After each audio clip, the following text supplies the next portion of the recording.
Hello students, good morning. Welcome back to your online classes. In this class we will discuss a new topic that is comprehension. इससे पहले भी आपने 10th, 9th, 8th इन classes में comprehension के बारे में समझा, इन क्वेश्चंस को सॉल्व भी किया।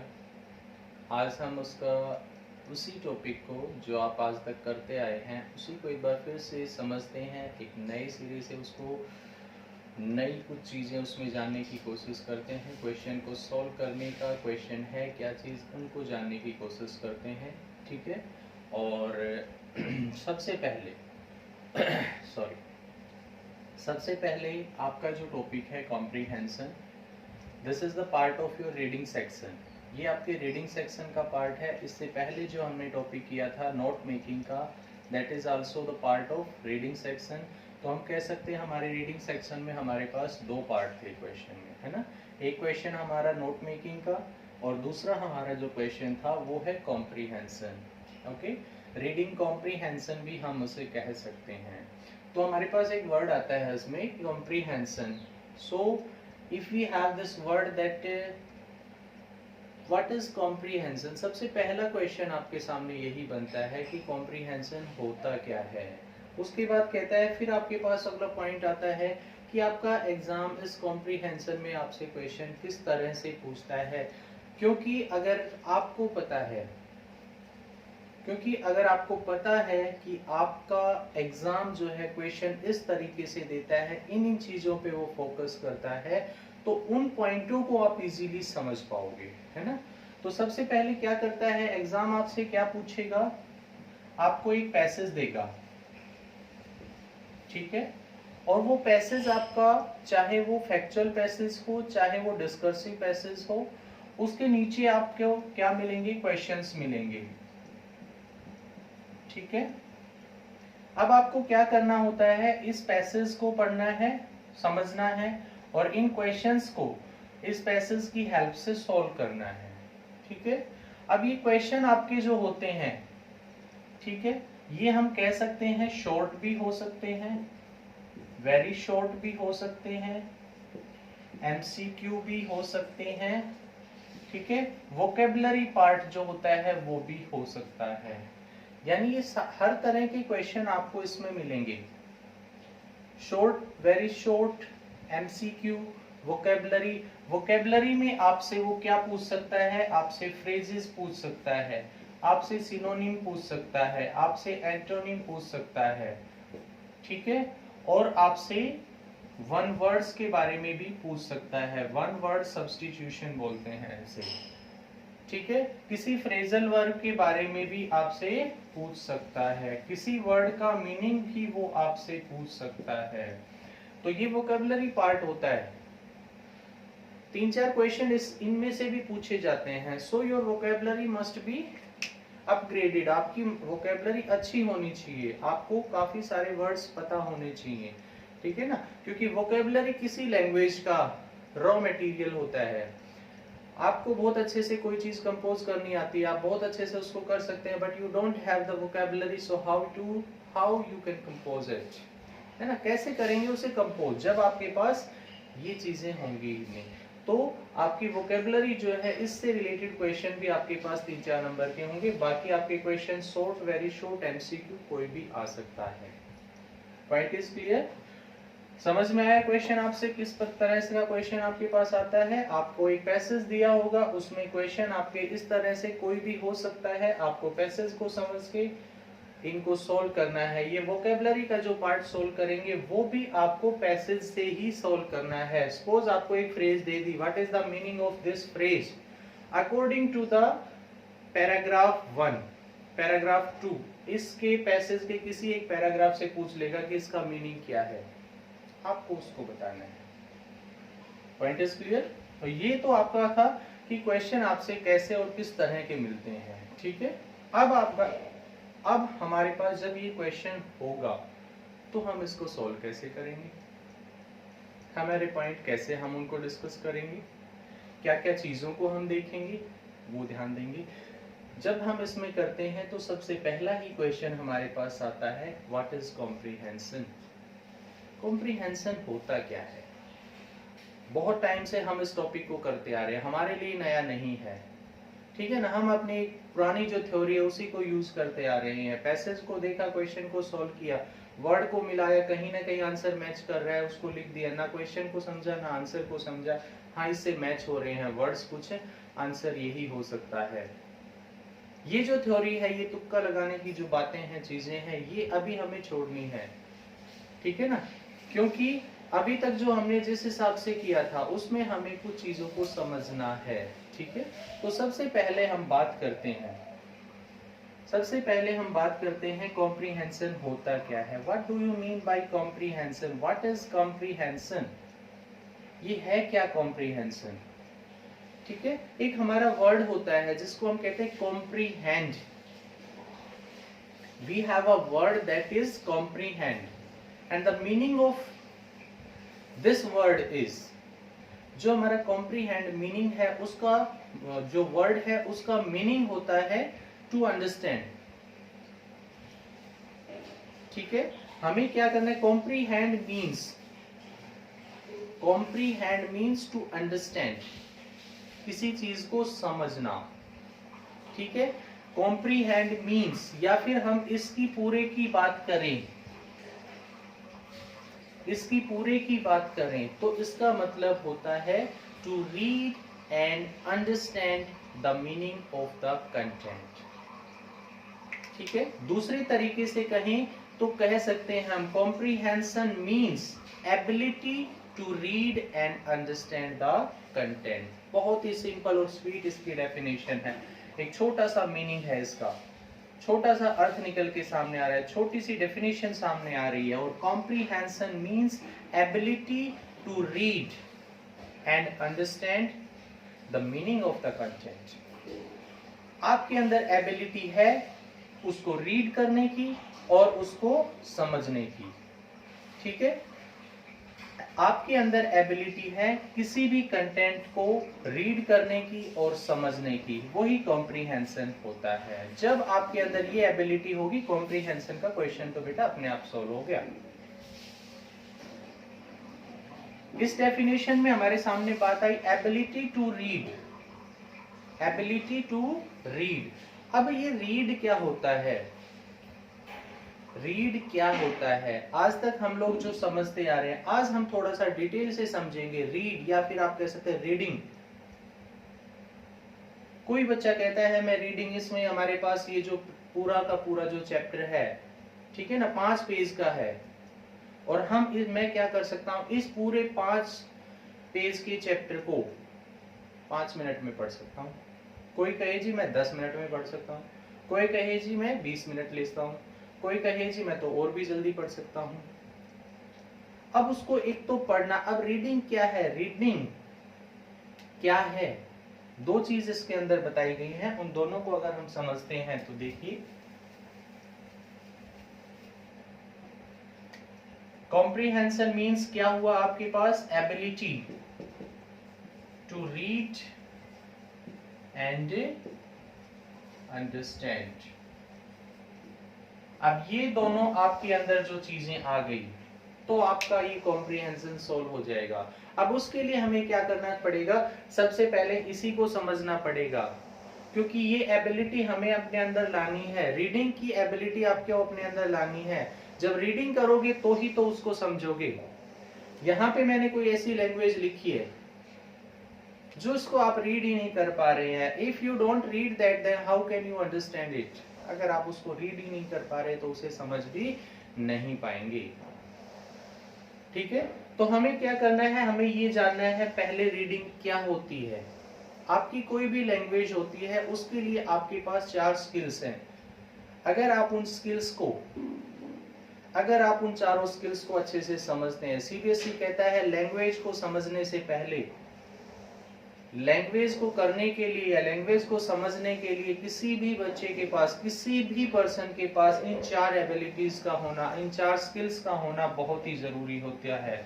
और क्या होती हैं वो स्किल्स, आप बता दीजिए। एक बार मैं लिख देता हूँ, शाबाश। पहली कौन सी होती है? Reading, very good. दूसरी कौन सी होती है? राइटिंग, बहुत अच्छे बच्चे हैं। नेक्स्ट क्या होता है? शाबाश। फर्स्ट हमारी रीडिंग हो गई, सेकंड हमारी राइटिंग हो गई, थर्ड हम क्या कह सकते हैं, लिसनिंग। Very good. उसके बाद हमारी क्या होती है, स्पीकिंग। रीडिंग, राइटिंग, लिसनिंग और स्पीकिंग, चार स्किल्स आपके अंदर है। लैंग्वेज पे कमांड है आपकी, चारों स्किल्स को आप जानते हैं, लैंग्वेज के मास्टर हैं जी आप। इनके बारे में नहीं पता है तो आपको कुछ नहीं आता, फिर लैंग्वेज के बारे में आपको कुछ नहीं पता। रीडिंग क्या है वो जानेंगे, इन स्किल्स को बाद में देखते हैं। पेपर भी आपसे क्वेश्चन लेता है, रीडिंग सेक्शन के क्वेश्चन आपको देता है, राइटिंग सेक्शन को आपके क्वेश्चन देता है, लिसनिंग और स्पीकिंग तो आपको आपकी क्लासरूम में करना ही होता है जी। टीचर बोलता है आपके अंदर एबिलिटी है सुनने की, सुनते कैसे हैं, किस तरह समझते हैं, वो एबिलिटी आप में है। If you are a good listener then you are a good speaker. अगर आप एक अच्छे लिसनर हैं तो ही आप एक अच्छे स्पीकर हैं। तो लिसनिंग और स्पीकिंग की जो स्किल्स हैं उनको क्लासरूम में, एक दो साल पहले हमारे जो सीबीएसई है उसने क्या किया था, डिसाइड किया था आपके लिए एक एएसएल प्रोग्राम करवाया था, assessment of speaking and listening, जिसमें स्पीकिंग और लिसनिंग की एबिलिटीज को इम्प्रूव किया गया, करने के लिए से किया गया था, जो कि ऑनलाइन होता था। ठीक है ना, कुछ रीजन से अभी नहीं है ये, बाकी बोर्ड एग्जाम में इसको किया गया था। जो क्या पर्पस क्या था सीबीएसई का, सिर्फ और सिर्फ इन दो एबिलिटीज को, क्योंकि ये तो हम क्लासरूम में करते ही हैं, इनको भी प्रैक्टिकली बच्चों को करवाना था कि बच्चे के अंदर कितनी लिसनिंग एबिलिटी है, कितनी स्पीकिंग एबिलिटी है। ठीक है ना, आप ध्यान से उस किसी चीज को सुन रहे हैं, किसी को आप बोल रहे हैं। ठीक है, जैसे मैंने कहा if you are a good listener then you are a good speaker. So बेटा I want to tell you that if you want to become the master of any language then you should have these four skills: reading, writing, listening and speaking for any language, not only in English। Hindi के लिए भी ये चार skills, English के लिए भी, French के लिए, जर्मन के लिए, किसी भी लैंग्वेज के लिए चार स्किल्स का होना जरूरी है। तो हमने क्या कहा था, हम क्वेश्चन वापस अपने पॉइंट पे आते हैं, क्योंकि ये जरूरी था हमें समझना, इसलिए हम इधर आ गए।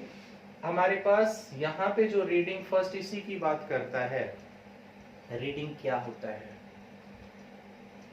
कॉम्प्रीहेंशन का मतलब होता है आपके अंदर एबिलिटी होनी चाहिए रीड करने की और अंडरस्टैंड करने की, पढ़ने की और समझने की। अगर आपके अंदर एबिलिटी है तो आप एक बहुत अच्छे से उसको कर सकते हैं। ठीक है, अब कहता है सबसे पहले हमें अपनी इस रीडिंग एबिलिटी को ही जानना है, ये हमारी एबिलिटी हमारे अंदर कितनी है, और इसको हम कैसे जानेंगे, इसको हम कैसे जानेंगे। मैंने अभी कहा कि अगर आप कह रहे हैं कि जी मैं इस 250 वर्ड्स के पैसेज को 5 मिनट में पढ़ सकता हूं, 2 मिनट में पढ़ सकता हूं, रीडिंग करने के लिए पहले ये जानना है कि रीडिंग क्या नहीं होती। जैसे आप कह रहे हैं, कहता है reading, what is reading, reading क्या है, इसको समझने के लिए पहले ये समझना है कि रीडिंग क्या नहीं है। ठीक है, कहता है line to line, word to word, किसी चीज को पढ़ लेना, लाइन टू लाइन और वर्ड टू वर्ड किसी चीज को पढ़ लेना शुरू से यहां तक। मैंने कहा बेटा आप यहां से यहां तक रीड करो इसको, yes sir I can read, मैं रीड कर सकता हूं, आपने पढ़ा इसको। अब मैंने पूछा बेटा ये क्या होता है, you don't know the answer of this one, आपको उसका आंसर नहीं पता, that means your reading is, you don't have the reading ability, आपकी स्किल तो जीरो है, फिर उसको रीडिंग नहीं कहते। रीडिंग का मतलब क्या होता है, यानी रीडिंग का मतलब क्या नहीं होता कि line to line, word to word किसी भी कंटेंट को पढ़ लेना रीडिंग नहीं होता, बल्कि उसको जब आपने यहां से और यहां तक पढ़ लिया, then any of the question is asking from this content and you are able to give the answer of that one, that time you can say that your reading ability is good। तब आप कह सकते हैं कि आपकी जो reading ability है वो आपके अंदर बहुत ही अच्छी है। Point is clear.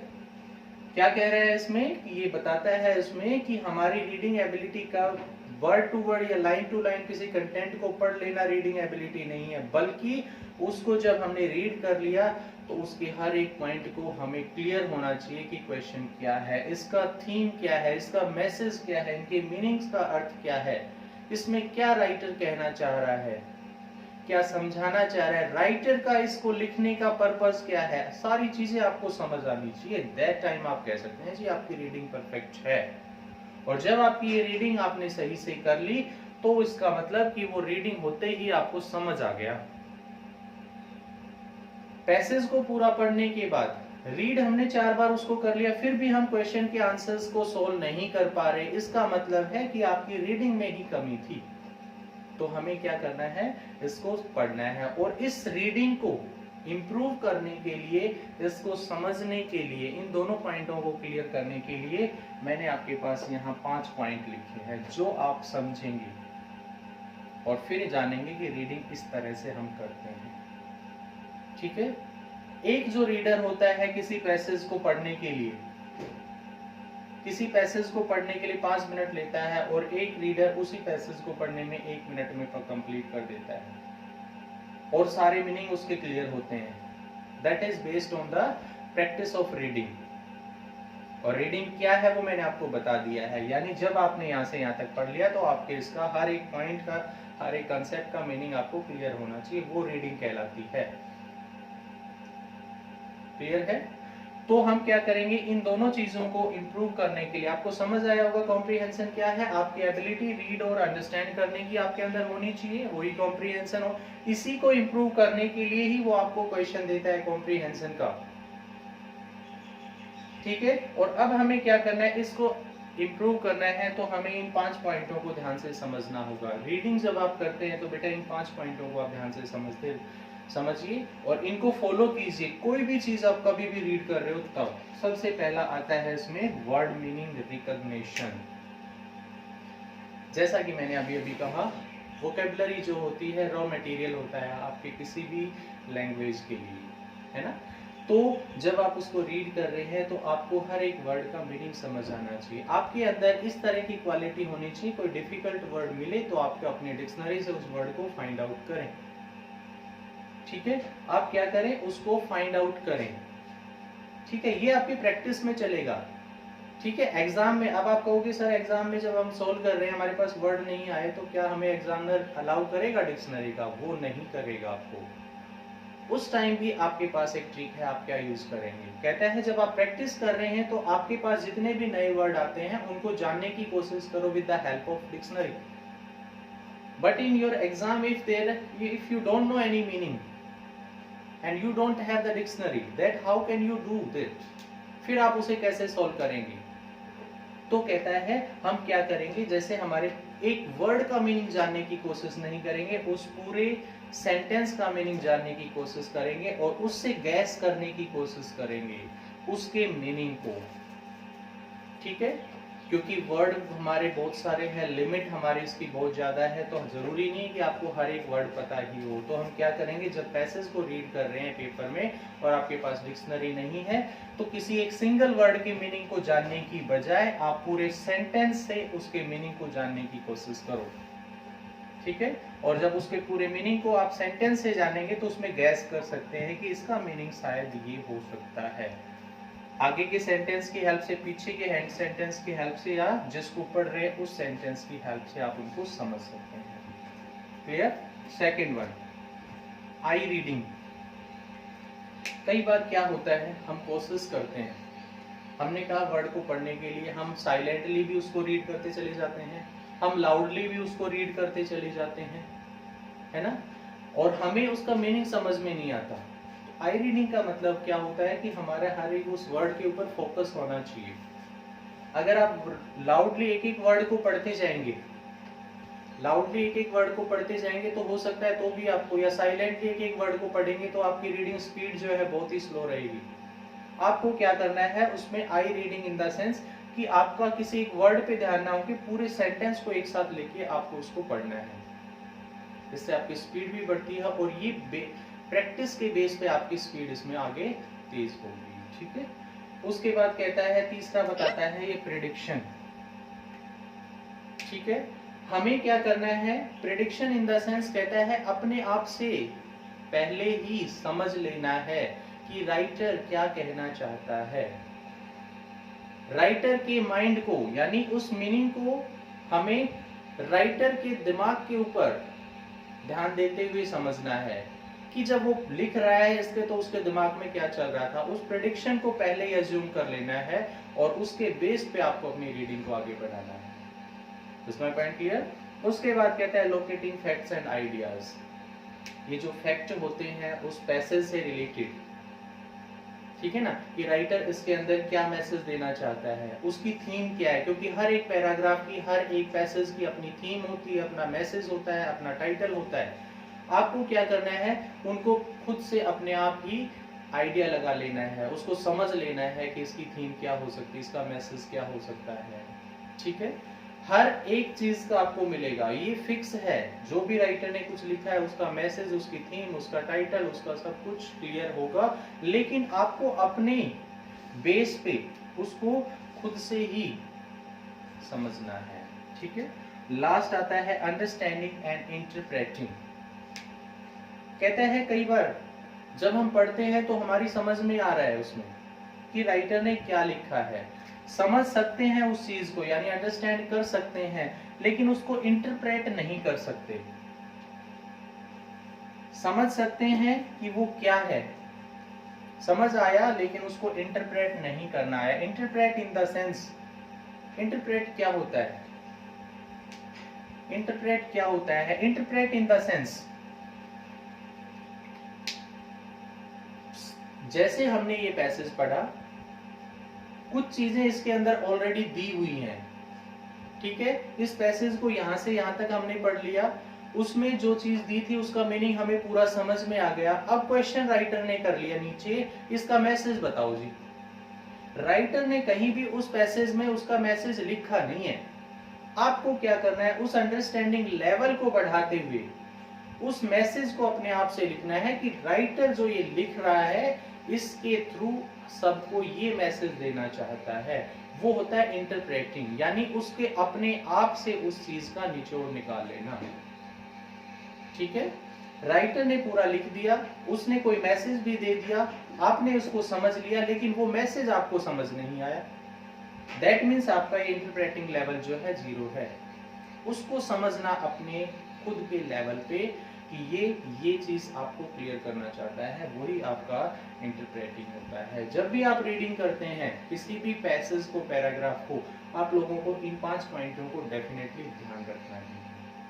ठीक है, क्वेश्चन को जब आप सॉल्व करते हैं, पैसेज को बार बार पढ़िए, टाइम कम है एक बार पढ़िए, फिर क्वेश्चंस को पढ़िए, फिर दूसरी बार उसको पैसेज को पढ़िए। टाइम आपके पास एक्स्ट्रा है तो पहले पैसेज को पढ़ो, टाइम एक्स्ट्रा है तो पहले पैसेज को 2 बार पढ़ो, फिर क्वेश्चन पे आओ।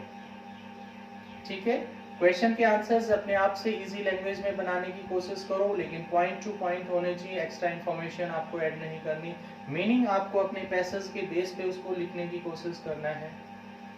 ठीक है, आंसर्स पैसेज से कॉपी करने की बजाय अपनी लैंग्वेज में आपको लिखना है। ठीक है, इन छोटी छोटी चीजों का हमें क्या करना है, ध्यान देना है। और जब हमारे पास ये 5 पॉइंट को समझ के हम अपने पैसेज को कंप्लीट क्लियर कर लेते हैं तो आपको इजीली ये चीज समझ आ जाती है। ठीक है, आई होप आपको ये कॉम्प्रिहेंशन का पार्ट समझ आया होगा। आपको नेक्स्ट क्लास में मैं पैसेज कॉम्प्रिहेंशन के पैसेज प्रैक्टिस के लिए दूंगा, उनको आप अपने लेवल पे प्रैक्टिस करेंगे। किसी भी टाइप का उसमें क्वेश्चन हो, जैसे मैंने आपको बताया था, short, very short, MCQ, vocabulary, कोई भी पार्ट हो, आप उसी के बेस पे आप उसको सॉल्व कीजिए। जो MCQ क्वेश्चन होते हैं उसमें आपको एक चीज ध्यान देनी है कि जब उनका आंसर दो तो MCQ के अंदर जैसे हमारे पास 4 ऑप्शन हैं, 1 है, 2 है, 3 है और 4 है। क्वेश्चन नंबर 1 है, इसके 4 ऑप्शन दे दिए, आगे ये स्टेटमेंट लिखी है, तो सपोज करो इसका ये आंसर है, तो आंसर में हम इसको सिर्फ ये 3 नंबर नहीं डालेंगे, इसके साथ आपको स्टेटमेंट को भी लिखना है। That is compulsory. CBSE इसके लिए आपको कहता है कि उस ऑप्शन के साथ आप उस स्टेटमेंट को भी यहाँ पे मेंशन करेंगे। MCQ के अंदर ये कंडीशन है। ठीक है, इन चीजों को आप ध्यान दीजिए, समझिए और प्रैक्टिस के लिए जो क्वेश्चन दिए जाते हैं उनको करो। और आपके पास कोई भी बुक है उसमें से किसी भी कॉम्प्रिहेंशन पैसेज को उठाओ, प्रैक्टिस करो और अपनी रीडिंग को एक्स्ट्रा ऑर्डिनरी बनाओ। Okay, thank you so much. I hope आपको समझ आया होगा। Thank you everyone.